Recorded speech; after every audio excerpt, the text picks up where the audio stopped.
I need light. Ooh, this should be a good place. Ah, too much light. Right, good morning guys and welcome to another vlog. And it is literally the morning because, what time is it, Luke? 2:58 in the morning. Did you say good morning? Yeah. Good. It is a good morning. It's 3 o'clock in the morning and we've... and he's... Luke! No. No? I'm not ready to human yet. Okay. The plan for this morning is unknown, but we want to go and shoot some star photography or like night lapses. Then the sunset is at 7. Sunrise. Sunrise is at 4. No, wow. The sunrise is at 7. No. Yeah, 6:57 in the morning. So we don't know whether to hang on till like 5 to go out, or just go out now and go back out later. And it's only the basics of what I know, and I don't really know much, but I'm gonna show you what we're gonna pack in our bag today. So here's this light, so just LED panel light, the battery for it, memory card for this Nikon, wrong lens, but it is got a nice open aperture. So battery for that microphone in case it dies, camera, 2 monsters. Very necessary. Gotta pack the monsters. The most important thing. MacBook Pro, just so that we can view the images on something other than the back of the camera. Yes, just it's a backup, because when you're in the dark, as I'll show you later, you get no autofocus. So you can't autofocus in the dark, so everything has to be done manual focus. Another lens for this camera, and of course a tripod, Manfrotto Tripod with this plate on the top. Not this plate, sorry, this I don't even know what you call it. Professional one. Yeah, this little thing that the camera goes on, the little ball head. So that is all I'm packing that for the time lapses and photography that we'll do tonight. Alright, Bruno. Alright, mate.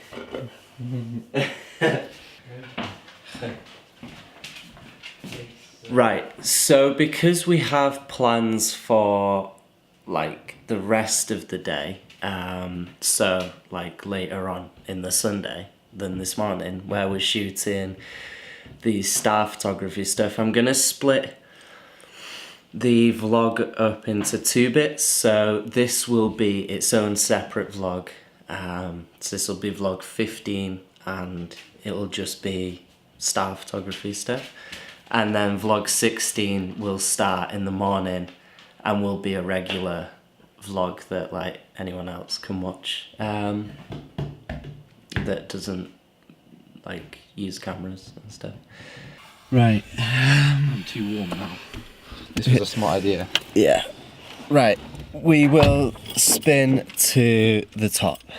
Right. We are at the top. I'm not even sure whether I'm on camera because that light is so bright. Yeah, you are, but it's like exposed to high heaven. Yeah, I bet. It's fine.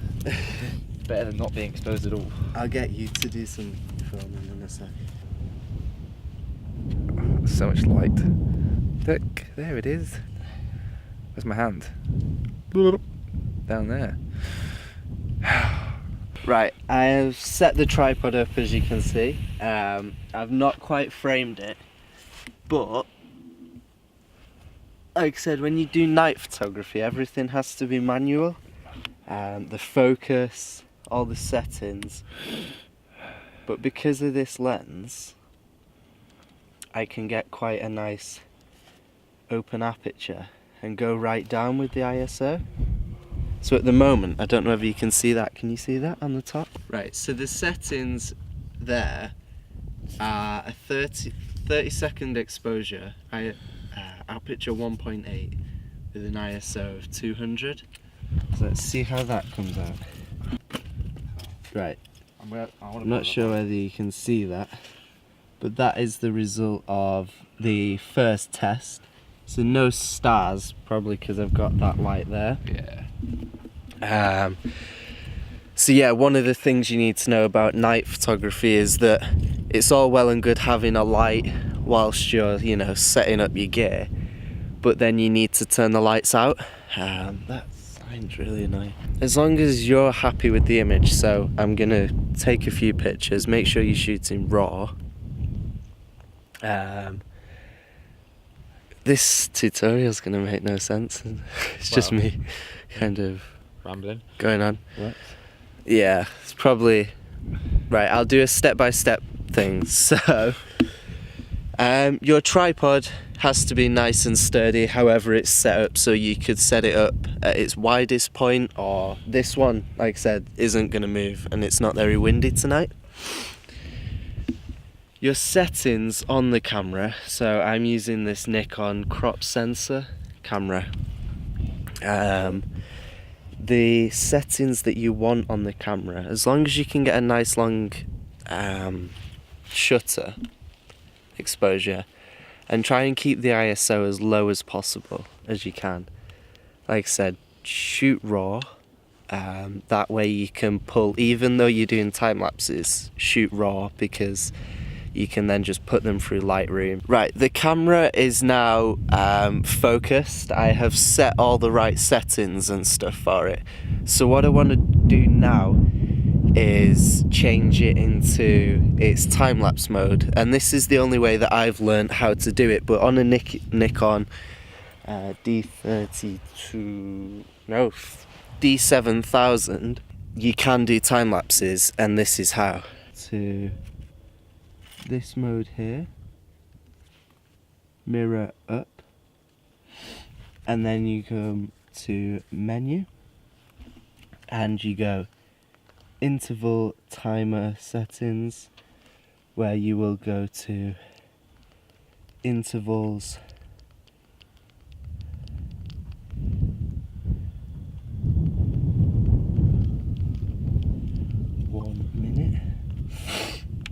we're going to take 200 shots and we're going to start it now.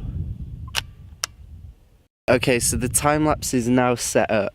I don't quite know the maths on it, but it's taking a 30-second shutter with a minute-long interval for 200 shots. So out of all, well, I'm sat in the car now. Out of all the like tutorials to start with, I think night lapse photography was probably one of the hardest ones, because it's quite hard to make it look good. I have this idea of how I want the tutorials to look, but it's very hard to do with night lapse photography. But the camera's set up now. I mean, it's been running for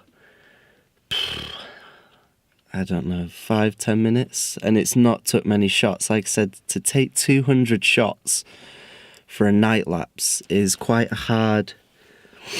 It's a long wait, and if you don't have a car, I really suggest like getting a tent or something, because I've done night lapses before at like 3 o'clock in the morning, same time as this one, by myself on the top of a hill, and it gets really cold and lonely. So if you can take a friend to do night lapse photography, then do it, because the company is invaluable. So when you do night sky photography, make sure there's no moon, because you don't want that much light in the sky, otherwise you won't be able to see the stars. So if there's no moon, that's even better. No moon. Obviously make sure there's stars. Get away from any cities or towns, because the higher up you are and the less light pollution there is going on, the better chance you have of being able to actually see the stars. That's all the tips I really have at the moment. I'm sure I'll come up with something else. Obviously make sure you have batteries, A camera is important for this. One of the things that will be recurring in these tutorials, I think, is when filmmakers say the camera doesn't matter, it's very easy to say that because they already have gear, and I understand that. And as a starting photographer and filmmaker, that was one thing that I always found frustrating when filmmakers had really nice cameras and said, oh, well, the gear doesn't matter. It does to some extent. It's a lot harder, and the better gear you have, the easier it becomes. So that's why I use the GH4 for video. It's not great in the dark, but it's a good video camera. And then I use the Nikon for photography because it's a far superior photography camera. So this is the unglamorous side of night lapse photography. What time? Not. This is the glamorous side. We're inside in the warm. We're outside. It's freezing. Partially glamorous. Yeah. 4:10. 4:10 in the morning. So we've been out for like an hour now. The cameras only took less than 20 shots. It's a long wait. So when you consider a 200 image time lapse creates 4 seconds, I think. Yeah, in the night it takes like. So to get 200 shots at the night time is a lot of images for a small amount of time lapse. But yeah, that's the update at the moment. Literally just sat in the car, getting scared in case anyone comes. How you doing, Lukey boy? Suffering. It's cold, isn't it? Yes. Even in the car, it's freezing. Yeah. There's no way in hell we're doing a time lapse of the sky as well. No. That can be saved for another time. I think we'll just stick with this one because it's taken a long time. And that is the problem with night time lapses. If you want, you got to make sure the shot that you set up first is right. And you'll always debate whether it's you set it up right or is that going to be the good one, because you only get one night lapse like per night unless you're out camping all night or something. Yeah. But if you're just coming out to do a night lapse, like fairly unprepared like we are, then yeah, one is enough waiting and enough time really. Yeah. So. Right, it's 5 o'clock in the morning. The camera still hasn't. The camera still hasn't even done like 100 shots yet, but it's so cold in that car that we just cannot carry on. So I've broke my own rule of saying you need to be persistent, but sometimes you just have to give in to the elements. So I'm gonna go home, look at the time lapse, and then I will see you like back on my laptop tomorrow morning. Bye. Right, okay, so because I know for a fact that this tutorial is going to be really short, there's not going to be much detail to it, so I thought I would go straight in and kind of show my editing process as well of this time-lapse. So I've transferred them all over now and they're all converted to JPEGs. So if we go to this camera here, so you can see here, these are my JPEGs. So what I'm gonna do first is go ahead and open a Premiere Pro, the editing software. Okay, so once you've opened the editing software, you're going to make a new project. And I'm currently editing off my hard drive. So I go to the hard drive here and I go to vlog 15, which I've just made the folder for, click to put the edit file in there, name the project vlog 15, so that everything's neat and you can come back to it if you need to. So for time lapses on Premiere, it's super easy. On a Mac, you just press Command I. You go to the time lapse folder where all your pictures are for the time lapse. You click the first image and then click this here, image sequence. And once that's clicked, you press import, and what it's done for you is it's made you a video file here of your time lapse. So if we go to the editing window, there we go. So there's our time lapse right there. So what you're going to do is make a new sequence here.